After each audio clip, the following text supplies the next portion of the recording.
Bonjour, bienvenue aux statistiques pour l'économie. Bon, aujourd'hui, un grand classique qui s'est vendu sur tous les continents à plusieurs millions d'exemplaires, c'est bien sûr la comparaison de deux estimateurs, un estimateur du maximum de vraisemblance, un estimateur de la méthode des moments. Vous l'avez reconnu, c'est l'exercice 4 du TD5, le fameux. Aujourd'hui en version courte, c'est-à-dire sans l'intégration par partie. En effet, pour intégrer l'espérance d'une variable exponentielle, il y a une petite astuce. On va passer dessus parce qu'on va se concentrer sur l'essentiel. L'essentiel, qu'est-ce que c'est? L'essentiel, en fait, c'est la comparaison de deux estimateurs. C'est-à-dire l'idée qu'on observe des valeurs, on décide que ces valeurs, ce sont l'expression de variables aléatoires, pour lesquelles on choisit une loi de probabilité parce qu'on pense que ça va les ajuster correctement. Et évidemment, il faut estimer les paramètres de ces lois de probabilité. Alors là, en l'espèce, puisque c'est une loi exponentielle, il n'y a qu'un seul paramètre, mais même quand il n'y a qu'un seul paramètre, il faut choisir un estimateur.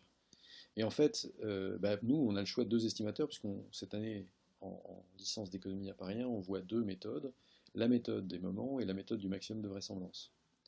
L'énoncé, je vous le rappelle, donc on a un échantillon indépendant identiquement distribué de variables exponentielles de paramètres lambda. Donc la densité s'écrit f de xi, c'est lambda exponentiellement lambda xi si xi est positif, et c'est 0 sinon. En fait, on nous demande de trouver l'estimateur de la méthode des moments et l'estimateur du maximum de vraisemblance. Alors, pour l'estimateur de la méthode des moments, c'est toujours pareil. On pose moment théorique égale moment empirique, et puis on choisit un moment. Par exemple, le moment d'ordre 57. Bon, c'est quand même plus simple de commencer avec le moment d'ordre 1, c'est-à-dire l'espérance. Et donc on écrit l'espérance, ça c'est le moment théorique. Il est égal au moment empirique, c'est-à-dire quand on calcule l'espérance sur les observations qu'on a, on fait la somme des observations et on divise par le nombre d'observations. En français, on fait la moyenne. Pour trouver l'estimateur, en fait, il faut remplacer l'espérance par sa valeur. Et là, il faut donc calculer E de x, et E de x, vous vous souvenez que c'est l'intégrale sur R de x fois la densité. Et puis on ne fait pas le calcul parce que c'est la version courte. La version longue, c'est plus cher, c'est sur Netflix uniquement. Non, ce sera peut-être un jour, mais pas pour l'instant.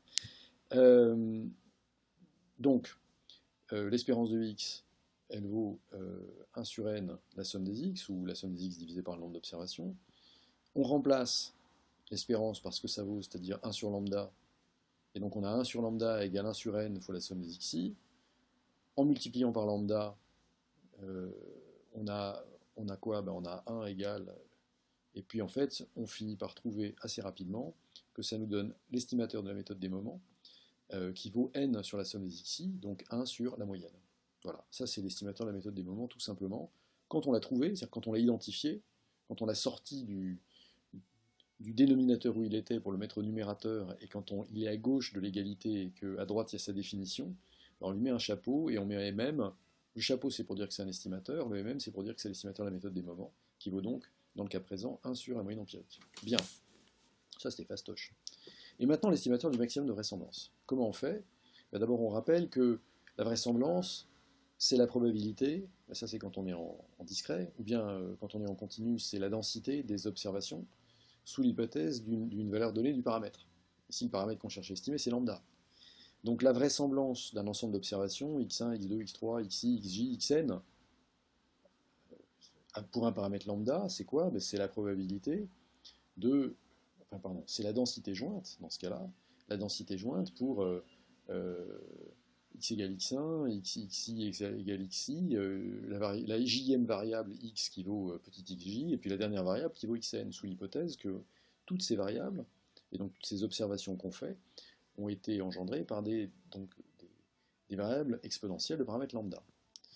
Comme les observations sont indépendantes, la densité jointe qu'on ne connaît pas, c'est le produit des densités marginales, et donc on peut écrire à la place de cette grosse densité jointe que en fait la densité, pardon, la vraisemblance de l'ensemble d'observations qu'on a sous l'hypothèse que c'est toutes des variables aléatoires exponentielles de paramètres lambda, c'est quoi? C'est la densité pour x1, sachant que c'est la densité d'une variable exponentielle de paramètre lambda, fois la densité pour x2, sachant que c'est une variable exponentielle de paramètre lambda, fois la densité pour xi, sachant que c'est une variable exponentielle de paramètre lambda, fois etc. jusqu'à xn paramètre lambda. Bon, on peut peut-être écrire ça plus simplement en disant que la vraisemblance, c'est le produit de toutes les valeurs des densités de loi exponentielle de paramètre lambda, d'où grand pi.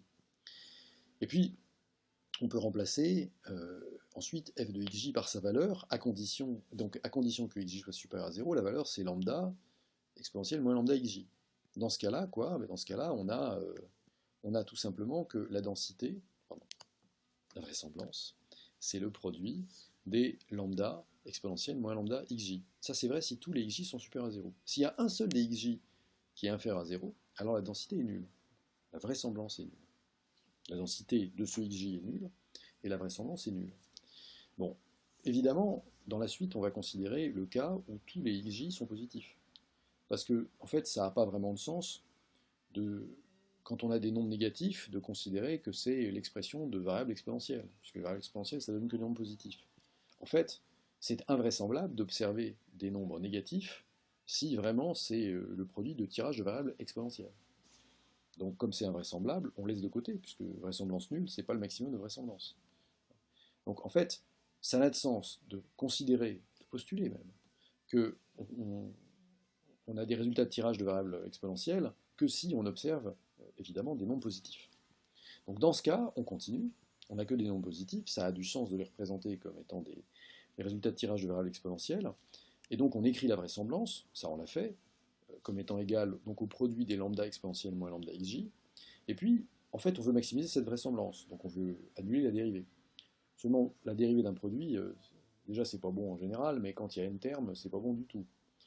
Donc, on va évidemment pas dériver ça directement, on veut transformer ça en somme, et pour transformer un produit en somme, qu'est-ce qu'on fait? Ben, on prend le log.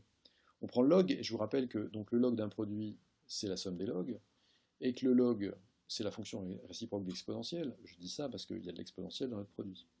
Donc, quand on prend le log de la vraisemblance, c'est quoi? Ben, c'est le log du produit des lambda exponentielles moins lambda xj. Mais on sait que le log d'un produit, c'est la somme des logs. Donc le log de ce produit, c'est quoi? C'est la somme des logs de lambda, puisqu'on a log de lambda fois les exponentielles. Donc, en fait, le log de lambda fois exponentielle, c'est le log de lambda plus le log d'exponentielle. Donc en fait, le log de la vraisemblance, c'est la somme des logs de lambda et la somme des logs exponentielles moins lambda xj. Un cran plus loin, log exponentiel, puisque log est la réciproque d'exponentielle ou le contraire, en fait, log exponentielle moins lambda xj, c'est moins lambda xj. Mais on peut aussi remarquer que quand on additionne les logs de lambda pour j égale 1, j égale 2, j égale 3, j égale 4 jusqu'à j égale n, en fait on additionne n fois le log de lambda. Donc le premier terme, la somme de j égale 1 à n des logs de lambda, ça devient n log de lambda. Et le deuxième terme, on a des logs, pardon, on n'a pas des logs, on a la somme des moins lambda xj, on peut mettre le moins lambda en facteur. Du coup, notre vraisemblance, c'est n log de lambda, moins lambda, la somme des xj. Bien, bah, maintenant il n'y a plus qu'à dériver. Il n'y a plus qu'à dériver, annuler la dérivée, et on aura le max. Enfin, on vérifiera quand même que c'est un max. En effet, bon, d'abord notre dérivée. Notre dérivée, c'est quoi? Bah, c'est que quand on dérive par rapport à lambda, cette quantité n log de lambda moins lambda fois la somme des xj, la dérivée de n log de lambda, c'est n fois la dérivée de log de lambda. La dérivée de log de lambda, c'est 1 sur lambda. Donc n log de lambda dérivée, c'est n sur lambda.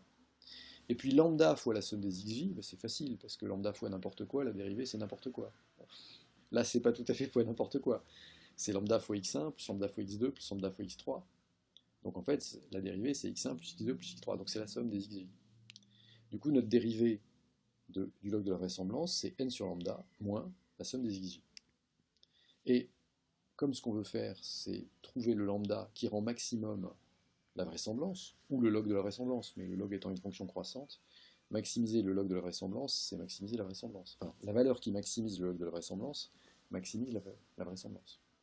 Alors la valeur qui maximise le log de la vraisemblance, et donc la vraisemblance, elle est telle que la dérivée est égale à 0, et la dérivée seconde est négative. Donc il n'y a plus qu'à, on dérive, on a déjà fait, on sait que la dérivée de log de lambda, c'est n sur lambda, pardon, c'est que la dérivée du log de la vraisemblance, c'est n sur lambda moins lambda fois la somme des xj. Donc, dire que la dérivée est nulle, c'est dire que cette quantité est nulle. N sur lambda moins la somme des xj égale 0. Si on multiplie les deux côtés par lambda, ça veut dire que n est égal à lambda fois la somme des xj. Comme ce qu'on veut, c'est identifier lambda, il suffit de diviser des deux côtés de cette égalité par la somme des xj, et on a lambda est égal à n sur la somme des xj. Alors, ce n'est pas encore tout à fait l'estimateur du maximum de vraisemblance, parce qu'il faut qu'on vérifie que ce n'est pas le minimum de la vraisemblance. Et donc on vérifie le signe de la dérivée seconde. Puisque la dérivée du log de la vraisemblance, c'est n sur lambda moins la somme des xj, on dérive encore une fois. La dérivée de 1 sur lambda, c'est moins 1 sur lambda 2. La dérivée de xj, bah, c'est rien du tout, parce qu'on dérive par rapport à lambda. Du coup, notre dérivée seconde, c'est moins n sur lambda carré.